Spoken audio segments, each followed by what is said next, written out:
The gentlewoman from Iowa is recognized. Thank you, Madam Speaker.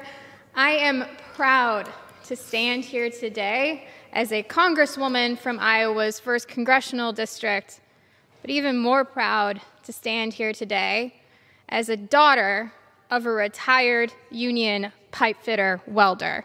And you see, I brought something with me today of my dad's. You can see it right here. It's a sweatshirt, actually, that he welded in. And you can see right here, it's got these tiny little holes from the sparks of his welding torch. And I kept this sweatshirt, actually, with me when I was in the State House in Iowa for 4 years to remind me every single day of who I was fighting for, and also to give me hope when the Republicans in Iowa went after workers' compensation and collective bargaining in my state, making it harder for folks just like my dad. And today, I see congressional Republicans doing the same thing, pushing an amendment to gut Davis-Bacon prevailing wage protections that will make life harder for working families like the one that I grew up in.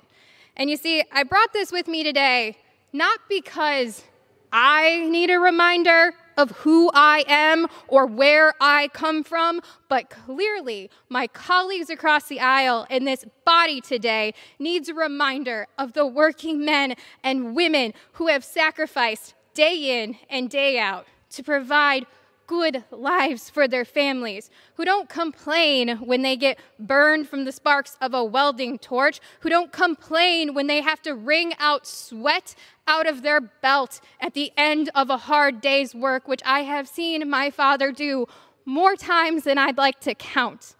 You see, what they've done right now with this amendment and the proposals that they have shown us this year are going after, again, the families like the one that I grew up in. What they've done with bills like this is or amendments like this, is try to drive down wages and take away opportunities. This amendment is outrageous. Without Davis-Bacon, how many more workers busting their tails every day will see their paychecks go down and not up? How many more kids, like me, are going to go weeks without seeing their father or their mother? How many more families will be forced to leave their hometowns just to make ends meet? Republicans are trying to cut off access to health care right now in the middle of a pandemic. And now they're trying to eliminate fair wage protections in the middle of an economic crisis. This is outrageous, and quite frankly, it is disrespectful. Working families are already struggling to get by.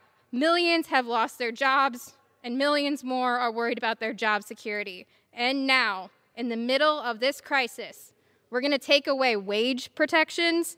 Again, this isn't just outrageous.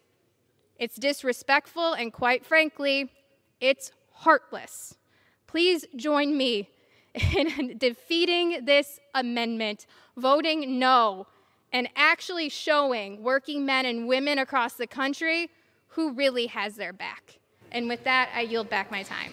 The gentlewoman from Iowa yields back. The gentlewoman